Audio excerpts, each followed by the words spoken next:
Bien amigos, como todos los jueves nos acompaña Reinaldo Trinidad Ardiles, director de Agronoticias. Buenas noches, Reinaldo, gracias por estar con nosotros. Buenas noches, Ricardo, buenas noches, compatriotas de la macrorregión sur y el país entero. Bueno, tengo que preguntarte de arranque, Reinaldo, porque es siempre tema de la revista Agronoticias, el tema del clima, que ahora pues está golpeando tremendamente a nuestro país, en Arequipa, caramba, el río Chili, las crecidas, en todas partes.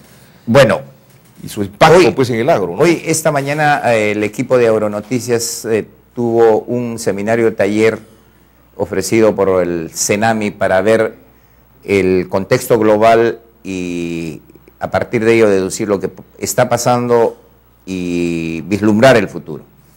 En primer lugar,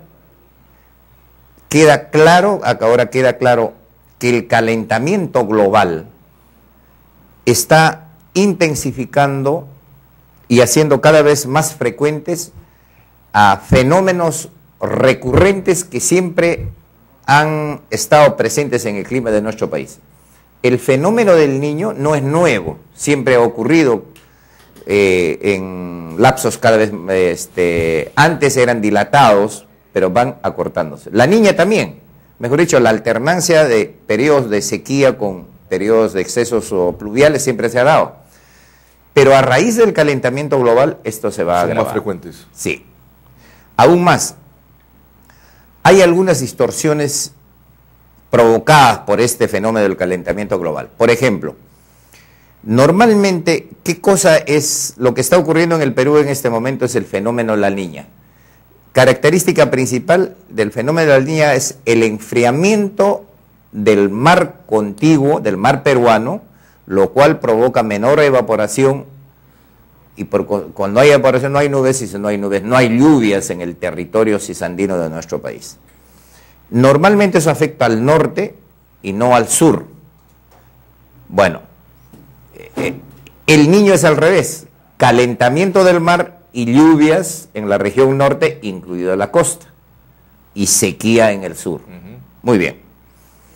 Pero esta vez en nuestro continente y en la otra orilla del Pacífico ha ocurrido un fenómeno paradójico. En la orilla occidental del Pacífico está primero Australia y al otro lado está China. Están en la misma orilla. Pero mientras en Australia ha habido un diluvio casi bíblico, país exportador, agroexportador, gran agroexportador. Ganadero también. Sí, y en China hay una sequía que ha devastado 6 millones de hectáreas de arroz hasta el momento. Muy bien. En nuestro continente, mientras hay sequía en una parte del Perú, hay diluvios en otra parte. Pero igual ha ocurrido en Colombia, hacia el norte. Colombia que tenía un semidiluvio y Brasil. Entonces, lo que está claro ahora es que el clima está cada vez más loco, frente a lo cual no nos queda sino extremar las medidas de prevención y mitigación a la vez de ir adaptándonos a esto. Cosa que tú a través de la revista vienes repitiendo N veces. Cada vez que vengo acá, quiero destacar que haces al país desde hace muchos años. Bueno. Y hay que decirlo. Muchas gracias. Pero ¿qué es lo que ocurre? Esta situación, como los gobiernos de turno y particularmente y en específico los exministros de Agricultura no se preocuparon frente a esta situación, como se dice vulgarmente, nos ha agarrado la neumonía con el pantalón abajo. No hay nada que hacer, estamos lamentando huaicos, desbordes, inundaciones, en fin. Y algo más grave todavía es la situación. Esto ha coincidido con que los precios internacionales de los alimentos se dispararon alcanzando precios récord en enero y sobre eso viene la convulsión político-social en el mundo árabe, en los países petroleros, proceso que ya disparó el precio del petróleo a $120 por barril con tendencia más. ¿Y qué significa esto? Que el petróleo y sus derivados, incluyendo los fertilizantes, se van a encarecer ¿en contra de quién? De los países dependientes, de los países importadores. Entonces estamos fregados por el lado alimentario y por el lado energético. ¿Por qué? Porque los gobiernos y particularmente los ministros de Agricultura, en el caso de Agricultura. Hay que recordar, responsable directo, Ismael Benevides Ferreiros, hoy ministro de Economía, Carlos Leyton Muñoz y Dante Adolfo de Córdoba Vélez. Al actual ministro no lo responsabilizo porque él llegó, ya subió al caballo a la mitad del río. Está haciendo las cosas más o menos bien. Con cierta ponderación, está manejando. Y hay diálogo, además. Bueno, frente a este cuadro, lo dramático es que los políticos, los candidatos políticos, presidenciales y congresales, no tienen ninguna propuesta. Ni el tema alimentario ni el tema energético. No, bueno, y dentro de este marco, el más inteligente, tengo que reconocer, un tecnócrata inteligente, un gringo Kunda, felizmente ha vivido en la sierra, en la selva. El drama lo atrapó la nevada, fuera de tiempo, dicho sea de paso, en Ticlio. Pero no tiene ninguna propuesta frente al gran paraguas del futuro que es el clima. Bueno, por consiguiente, me permito aprovechar a Ricardo este espacio para invocar a los líderes sociales, a nuestro pueblo. Si no exigimos a nuestros actuales gobernantes, legisladores y gobernantes, y no emplazamos a los que quieren gobernarnos a que den una definición, ¿qué van a hacer para que el Perú tenga que comer? Si no es en el agro, ¿qué van a hacer? Ninguno.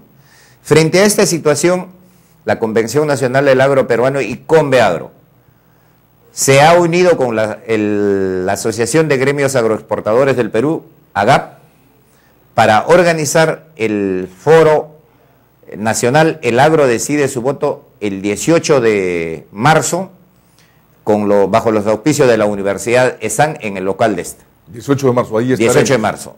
Ahí se ha tomado la decisión de invitar a los 5 candidatos con mayor opción según las encuestas.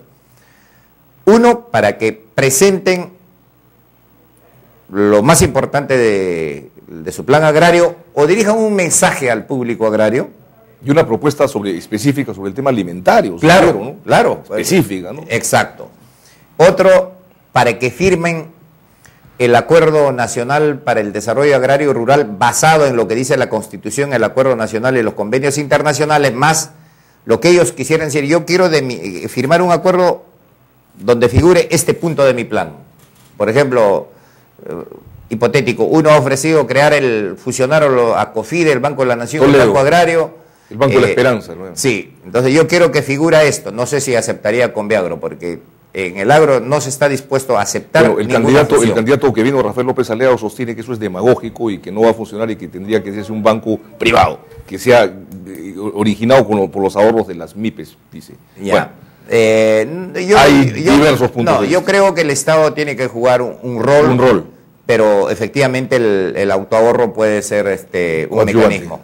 Nosotros cuando proyectamos en 1994 el Banco Rural, nuestra propuesta era muy simple. Nosotros podemos ser un banco de los agricultores y cada agricultor da $10. Era el Banco Rural del Perú. Hicimos una parrillada para reunir el capital mínimo con el cual se presentaba el expediente, que era $300.000, reunimos 430 en una parrillada. Sí se puede, los pobres sí quieren. Pero esa vez nos boicotearon los grandes intereses financieros con ciertos sectores antinacionales y antiagrarios del gobierno. Reunieron $430.000. No, presentamos el expediente del Banco Rural, Banrup. El comercio nos dedicó una página. Qué interesante. ¿Eso en qué año fue? 1994, entre 1994 y 96. 3 años después nos dijeron, no es viable el proyecto. Increíble. Razón por la cual devolvimos centavo por centavo los $430.000 porque decidimos, yo estaba en la comisión organizadora de la idea Nación Agronoticias, devolvimos y decidimos no tocar un céntimo de lo que aportaban y así, por consiguiente devolvimos. Pero ahí el Estado mismo se encargó de boicotear una iniciativa de esta naturaleza. Por consiguiente, el Estado sí tiene que hacer, pero obviamente no todo el Estado. Yo creo que esa opción de capitalizar los ahorros, recoger los aportes del sector privado es muy importante. Es importante, de acuerdo. Bueno, entonces, Ricardo, ahora, lo que nunca debemos olvidar es lo que nos está ocurriendo. Somos un país lamentablemente, de memoria frágil y pellejo duro. Una vez que pase esta situación, vamos a olvidarnos. Y recordemos que el año pasado en el Cusco fue en enero. Así es. Ahora ha sido en febrero. Así es. Pero todos los años no nos puede estar azotando el mismo flagelo. Tenemos que aprender. También puede parecerles ya casi un sonsonete, una muletilla torpe, que diga, señores, hay que empezar a manejar las aguas de lluvia. Hay diversas obras, comenzando por la zanja de infiltración, pero no se ha hecho. Así es. Bueno, y si no se hace será cada vez peor. Pero esta determinación lo tienen que adoptar fundamentalmente los políticos. Por consiguiente, por último, me permito aprovechar este espacio para invitar a los dirigentes agrarios, campesinos y nativos de nuestra patria, que llamen a Conveagro. El teléfono es 423-1938 con el código 01 423-1938. 423-1938. Para que Conveagro les envíe el proyecto de Acuerdo Nacional para el Desarrollo Agrario y Rural, sobre el cual pueden añadir los gremios de provincias y los candidatos, pueden añadir lo que ellos consideren agregable. Lo demás, la matriz no se toca porque se basa en la Constitución, el Acuerdo Nacional y los convenios internacionales. De acuerdo. Así es que hay que arrancarles algún tipo de compromiso. No se puede regalar los votos del campo. Los campesinos son el 25%, 26% del país, sin considerar a los que nos hemos urbanizado, como es mi caso. De acuerdo, Reinaldo. Y además recordar este evento que van a tener el 18 de marzo, ¿no es cierto? Sí, es el Foro Nacional, el agro decide su voto. En la Universidad ESAN. En ESAN, en Monterrey. Y han invitado a los 5 principales candidatos que figuran en las encuestas. Exacto, así es. Y yo justamente, Reinaldo, en la primera parte del programa reiteraba la importancia. Decía en primer lugar que se vienen una serie de eventos, tema agrario, tema MIPE, tema energético, qué sé yo, a donde deberían asistir los candidatos. No solamente con la intención de captar adhesiones de los allí presentes, sino con la finalidad de hacer propuestas y después repercutirlas a través de sus respectivos equipos de prensa en los grandes medios nacionales. Y ponía el ejemplo, fíjate, de lo que ocurrió el día miércoles en la Sociedad Nacional de Industrias con un evento PYME. El único candidato presidencial que fue, de los 5 grandes, fue Toledo. Y fue allí donde hizo la propuesta del Banco de la Esperanza, ¿no? Claro. Entonces tuvo la habilidad, más allá de estar de acuerdo o no con esa propuesta, de posteriormente repercutirlo eso en la gran prensa nacional. Yo digo, si hubiera estado el señor Kuczynski, el señor Castañeda, el señor Humala, la señora Keiko, y hubiesen hecho lo mismo, hubieran competido con él. Se pierden oportunidades. Por eso, señores, hay un evento importantísimo organizado por Agronoticias. No, por Conveagro. Conveagro y la Asociación de Gremios Agroexportadores del Perú, AGAP. Conveagro, bueno, tú eres miembro de la directiva de Conveagro también. La Asociación de Exportadores, la Universidad de San, es importante atender ese evento y que los candidatos presidenciales asistan. Exacto, pero por otro lado, los gremios de provincias, no solo del agro, sino cualquier sector de la sociedad, deberían arrancarles compromisos firmados a los candidatos, porque nada nos garantiza que ellos cumplan su palabra, la palabra se lo lleva al aire, pero si hay esto, papelito manda. Papelito manda, como dijo alguien alguna vez. Exacto, no tan grata recordación. De no tan grata recordación, aunque nuestros políticos hasta se zurran en los papelitos. Sí, se zurran sobre la Constitución, pero por lo menos tengo algo para que firmaste. Así es, y para sacárselo en cara en su momento. Para refregarlo en la cara, si es que... De acuerdo, Reinaldo. Ahora, Reinaldo, una de las cosas que te vuelvo a preguntar nuevamente, no hay candidatos que se ocupen del tema, lo acabas de decir, del tema alimentario, del tema agrario en su conjunto, prácticamente tampoco. Comentamos en alguna oportunidad que quizá el único que se ha ocupado con seriedad del asunto es Humala, ¿no? Sí, sin duda. Hay que reconocerlo. Sin duda. Yo acabo de... En Agronoticias, la próxima semana vamos a publicar el pensamiento también de los 5 candidatos. Espero que sean los 5. Hasta ahora ha cumplido. Y el más claro y concreto es Humala. Y es el que habla de crédito, no creo que es el único que habla de la el que habla de... Ayer ha dicho con toda claridad, hay que renegociar los tratados del libre comercio que lesionen al interés nacional. Pero por supuesto, ya de tanto repetirlo, ya uno puede pasar cargoso. El artículo 63 de la Constitución dice con toda claridad, si otro país o países adoptan medidas proteccionistas o discriminatorias que afecten al interés nacional, el Estado puede, en defensa de este, adoptar medidas análogas. Si otro país, Estados Unidos, Argentina, Australia, aplica subsidios para enviarme productos baratos que le quitan mercado a mis productores, yo le puedo aplicar medidas que compensen a eso. Existen los instrumentos. Claro, está la... Me hace enseñas, Reinaldo, regresamos y te dejo una preguntita. ¿Hay escasez de mano de obra en el sector agrario? ¿Cómo se puede incentivar? ¿Qué medidas se pueden tomar para incentivar la mano de obra en el sector agrario? Correcto. Regresamos, estamos con Reinaldo Trinidad de Agronoticias.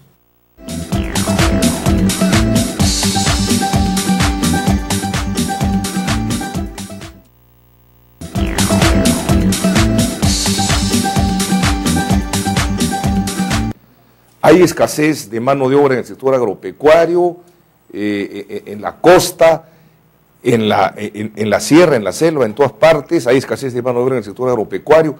De paréntesis, repito, lo digo, en Quillabamba la gente que trabaja en el campo se iba a trabajar a las municipalidades, se están gastando los presupuestos, los municipios Exacto. del canon en pagar remuneraciones y eso está mal, puede ser tema de otra conversación.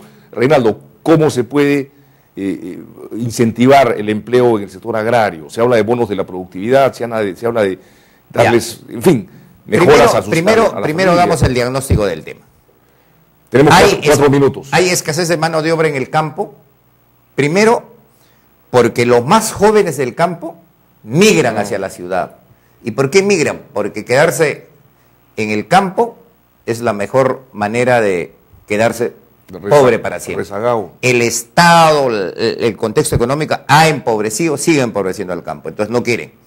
Segundo, lo que has manifestado, gobierno nacional, por ejemplo, cuando paga a los regantes, pagó a los regantes para que limpien bocatomas, tomas, canales, para que les pagó por algo que siempre han hecho gratis.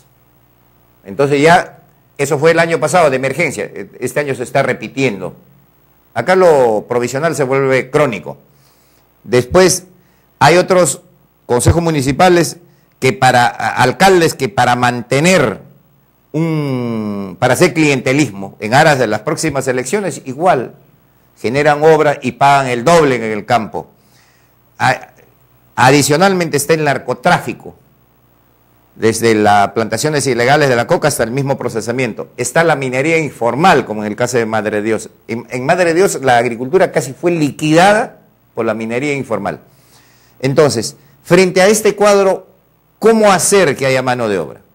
Primero hay que rentabilizar estructuralmente al campo, para lo cual hacer cumplir solo la Constitución y el Acuerdo Nacional. Algo más, recuerdo, en 1978, cuando Deng Xiaoping encabeza la reforma en China, el principio fundamental, porque China era entonces un país 80% campesino, lanzó un principio y dice, hay que hacer ricos a los campesinos. Y por decreto, no señor, en tributo a la eficiencia. Entonces, el primer factor para incrementar para tener mano de obra es pagar bien. Pero yo no puedo sacar plata del bolsillo de lo que no tengo. Lo que puedo ofrecer el salario tradicional más un bono por eficiencia, por productividad. Uno. El otro es organizar la comercialización de los productos agrarios para eliminar a la intermediación innecesaria. Porque como entre la chacra y la olla hay como 7 eslabones, acá hay 7 individuos que se comen al productor y se come al agricultor. Y el productor se come al trabajador. Entonces está desincentivado el trabajador. Por consiguiente, también acá es política de Estado y a los productores les falta organizarse para bajar costos por aplicación de economía de escala. Esa sería la fórmula, bonos de productividad, fomentar la asociatividad y trabajar con cadena, digamos, eliminando la mayor cantidad posible de la intermediación innecesaria. Exacto. Hecho en el cual ya tenemos algunas experiencias en el pasado que podrían replicarse a nivel pequeño. Pero por supuesto, ¿cierto? En la asociatividad funcionan todos los modelos.